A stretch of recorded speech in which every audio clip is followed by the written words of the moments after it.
Assalamualaikum warahmatullahi wabarakatuh, dan selamat siang untuk semuanya. Kembali lagi dengan kita, yaitu mengenai simulasi komputer untuk bab 4, yaitu tentang software Stella. Judul yang kami gunakan adalah simulasi sistem dinamik produksi beras dengan menggunakan software Stella di PT NKRI. Pada bagian abstrak, PT NKRI adalah salah satu perusahaan manufaktur yang bergerak di bidang produksi beras. Permintaan produksi beras tersebut sangat tinggi, mengingat beras digunakan oleh setiap orang dan setiap harinya. Sehingga kebutuhan bahan baku produksi juga tinggi. Untuk membantu memecahkan masalah tersebut, dapat menggunakan software Stella, yaitu salah satu jenis perangkat lunak atau software untuk membuat simulasi menggunakan prinsip model dinamik dengan orientasi objek. Tujuan dari penelitian ini adalah untuk mengetahui apakah persediaan bahan baku produksi beras mampu memenuhi jumlah permintaan yang ada. Disusun sistem dinamik untuk pemodelan ketersediaan bahan baku produksi beras. Simulasi dinamis dianggap tepat untuk mensimulasikan kebijakan dan evaluasi kondisi sistem produksi. Hasil dari penelitian ini adalah diketahui jumlah permintaan beras di bulan Januari hingga Desember berbanding lurus dengan stok beras dan stok padi pada bulan terakhir, yaitu sebesar 58, 643, 58 dan stok padi sebesar 6, 216, 87. Saran untuk penelitian selanjutnya agar pada saat pengambilan data lebih diteliti lagi, agar pada saat pengujian dan pensimulasian data pada software Stella dapat hasil yang valid. Selanjutnya, kita menuju kepada bab 1 pendahuluan. Pada pendahuluan, dunia perindustrian persaingan bisnis semakin ketat dan sulit seiring bertambahnya perusahaan yang lebih unggul menjadi masalah utama dalam membangun sebuah bisnis. Kondisi ini menyebabkan banyak perusahaan yang berlomba-lomba menjadi yang terbaik di bidangnya. Dengan meningkatkan persaingan, tentunya perusahaan akan lebih meningkatkan kualitas manajemennya agar dapat bertahan hidup dalam persaingan. Kemudian kita menuju ke bab 2, yaitu metode penelitian.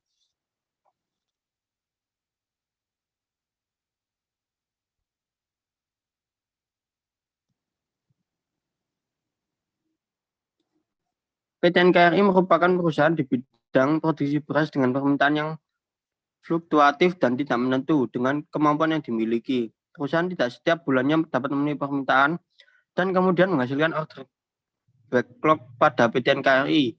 Berusaha untuk memenuhi permintaan pelanggan dengan mengubah kapasitas produksi dengan memanfaatkan tenaga kerja yang dimiliki. Namun yang menjadi permasalahan dalam perusahaan ini adalah banyaknya variabel dalam sistem yang terlibat dalam perencanaan kapasitas produksi. Dengan adanya interaksi antar variabel di dalam sistem, maka langkah awal untuk menyelesaikan masalah ini adalah diusulkannya untuk membuat model dan simulasi sistem dinamik dengan menggunakan beberapa skenario agar didapatkan jumlah kapasitas produksi sehingga dapat memenuhi permintaan para konsumen. Lanjut ke bab 2, yaitu metode penelitian. Metode penelitian yang digunakan untuk ini adalah software Stella. Software Stella merupakan bahasa pemrograman visual yang menggunakan prinsip model dinamis dengan orientasi objek. Analisa sistem simulasi dilakukan dengan diawali dengan perancangan kasus diagram dan melakukan verifikasi dan validasi model. Hal ini diselesaikan dengan menggunakan software Stella. Penelitian ini dimulai dengan mengidentifikasi masalah yang terdapat di lapangan dengan mengumpulkan data survei berdasarkan literatur, buku, jurnal, skripsi, dan penelitian yang relevan. Pengambilan data jumlah permintaan, stok bahan baku, persentase penurunan dan peningkatan pemakaian, persentase peningkatan produksi, serta persentase kerusakan diambil dari data sekunder. Setelah dilakukan perhitungan dan penentuan jumlah produksi serta jumlah persediaan yang optimal menggunakan metode program dinamik, maka langkahnya yaitu melakukan analisa pemecahan masalah. Analisa memperhatikan jumlah persediaan. Penentuan jadwal produksi dengan menggunakan metode program dinamik akan dapat meminimasi biaya. Selanjutnya, kita masuk ke tahap pengumpulan data. Pada tahap pengumpulan data, Metode pengumpulan data yang digunakan adalah data yang bersumber dari data sekunder. Data yang dibutuhkan antara lain sebagai berikut. Yang pertama, data jumlah permintaan. Yang kedua, yaitu data stok bahan baku. Yang ketiga, data persentase penurunan. Data keempat, yaitu data persentase peningkatan permintaan. Data kelima, yaitu data komposisi penggunaan bahan baku. Yang keenam, yaitu data persentase kerusakan.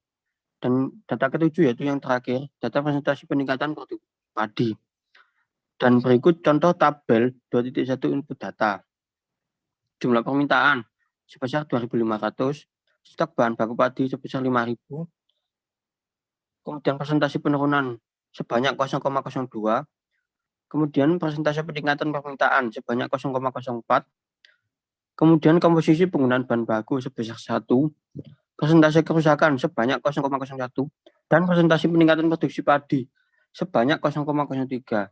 Dan berikut contoh model simulasi persediaan beras.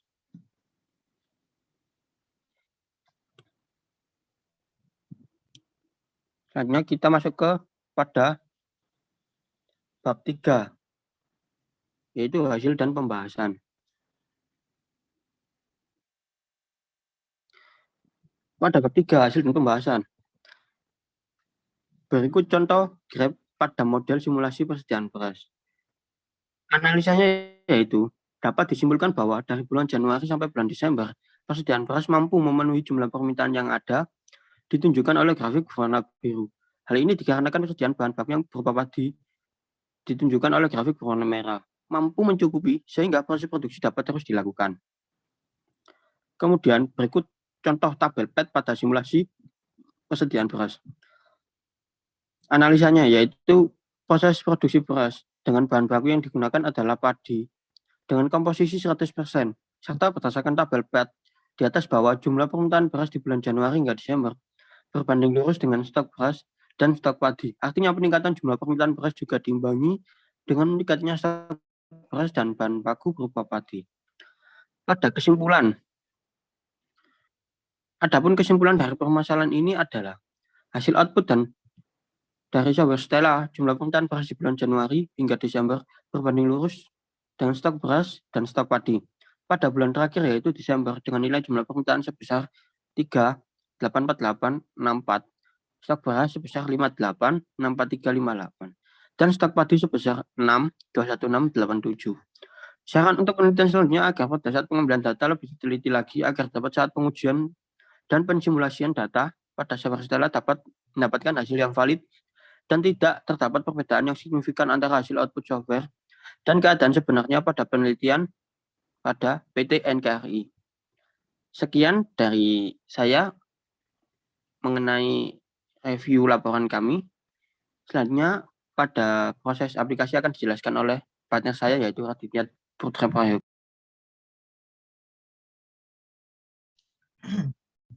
Oke, selamat siang. Kita dari kelompok 43. Saya akan menjelaskan sedikit tentang model dari Stella yang sudah kami buat. Ini adalah modelnya di mana ada persentase penurunan yang diambil dari converter di sini, dan ini diambil dari flow, dan ini juga diambil dari yang namanya, ini dia kotak ini ya, stok. Jadi ada 3 stok di sini, di mana yang masing-masing adalah jumlah permintaan, stok beras, dan stok padi. Dan ada 6 flow, di mana flow ini ada penurunan daya beli, peningkatan pemakaian, konsumsi beras, produk beras, produksi beras, bahan baku rusak, dan produksi padi. Pada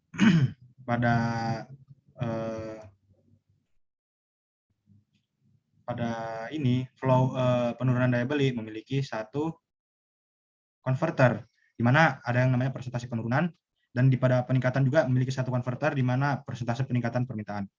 Sedangkan konsumsi beras tidak memiliki, dan produksi beras hanya memiliki satu converter, dan bahan baku rusak dan produksi padi juga sama-sama memiliki satu converter, di mana dari arah jumlah permintaan ke konsumsi beras. Karena kita bisa baca, karena setiap ada permintaan pasti masuknya mengonsumsi beras, dan konsumsi beras ini lari ke stok beras, lari ke produksi beras, sedangkan produksi beras datang dari stok padi atau produksi padi ke stok padi, terus produksi beras, dan ke stok beras, konsumsi beras, dan jumlah permintaan. Di mana masing-masing ini mempunyai variabel yang berbeda-beda. Contoh, kita ambil dari persentase penurunan. Nih, variabelnya 0,02. Kalau sudah diisi variabel, dia ada seperti ini. Cara mengisi variabel bagaimana caranya? Caranya tinggal diklik 2 saja. Nah, dia akan muncul di sini. Nah, ini seperti ini. Ini ada 0,02 variabel dari persentase penurunan. Sedangkan jumlah permintaan kita di sini asumsi dari kelompok kami adalah 2.500 jumlah permintaan dari produksi beras tersebut. Jumlah permintaan dari beras, produk beras. Sedangkan jumlah persentase peningkatan permintaan kami di sini memakai 0,04. Nah, di mana 0,04 persentase peningkatan permintaan. Sedangkan di flow-nya sini, nah ini adalah rumus persentase peningkatan permintaan dikali jumlah permintaan. Di mana persentase peningkatan permintaan itu didapat dari asumsi-asumsi yang tadi telah kita buat dan jumlah permintaan. Jumlah permintaan tadi yang 2.500. Jadi dikalikan. Nanti hasilnya akan masuk di sini dia. Dan begitu seterusnya semuanya.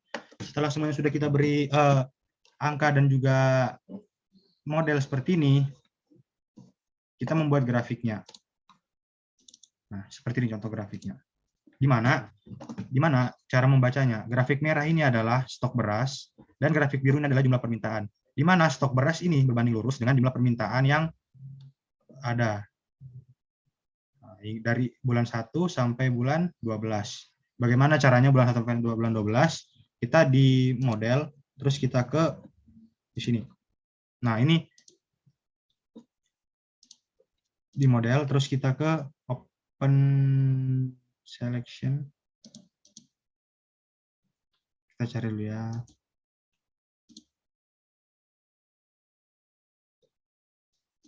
Dia ada pengaturannya untuk 12 bulan itu. Oh, ini dia. Prospek. Nah, di mana dari bulan 1 sampai bulan 12 dengan DT jumlahnya 1,00 dan pos intervalnya adalah INF. Di sini adalah pengaturannya. Nah, kenapa di sini ditulis dari bulan 1 sampai bulan 12? Karena di sini kita sudah mengaturnya. Kita lihat dari sini. Setelah kita membuat grafiknya, kita langsung ngecek tabelnya. Tabelnya itu ada di sini. Nah, ini tabelnya dan ini grafiknya. Nah, karena kami sudah membuatnya, jadi kami hanya akan menjelaskan sedikit tentang isi dari ini. Nah, tabelnya terlihat di sini. Nah, jumlah permintaannya di final atau di bulan ke-12 itu berjumlah 3.848,64, di mana dengan stok berasnya 58,648. Artinya stok beras ini melebihi dari jumlah permintaannya. Nah, bagaimana cara kita untuk stok beras ini sesuai dengan apa yang jumlah permintaannya? Kita buka lagi seperti iklan, seperti promosi-promosi, diskon, dan lain-lain. Nah, stok padi kepada bulan 12 ini sebelum dibersihkan dan dikemas menjadi beras yang karungan atau kiloan, stok padi ini berjumlah 6.216,87, di mana ini sangat jauh berbanding dari stok beras. Berarti stok padi yang dihasilkan kepada stok beras berbanding lurus. Kenapa berbanding lurus? Karena 6.216 padi dapat menghasilkan stok beras 58.443,58 dengan jumlah permintaan 3.848. Jadi stok beras ini sangat banyak seperti yang kita lihat di hasilnya. Bagaimana cara kita membuat tabelnya atau membuat grafiknya? Nah, ini di sini dia ada pengaturan tabel. Kita memasukkan jumlah permintaan, stok beras, stok padi, konsumsi beras, dan produksi beras. Di mana ini adalah variabel-variabel yang sangat penting dalam model ini. Nah, banyak variabel-variabel, tapi 5 variabel ini yang sangat penting. Jadi ini yang dimasukkan ke dalam tabel dan juga grafiknya. Seperti itu, teman-teman. Untuk kita cek model, kita pastinya akan run. Nah, kita pastinya karena ketika di run dia berbentuk seperti ini dia ketika sudah di run. Sebelum di run tadi kan belum berbentuk seperti ini. Mungkin begitu saja penjelasan dari kelompok 43, mungkin kurang lebihnya mohon dimaafkan karena kita semua adalah manusia yang tidak luput dari salah. Maaf, dari kelompok 3 pamit. Assalamualaikum warahmatullahi wabarakatuh.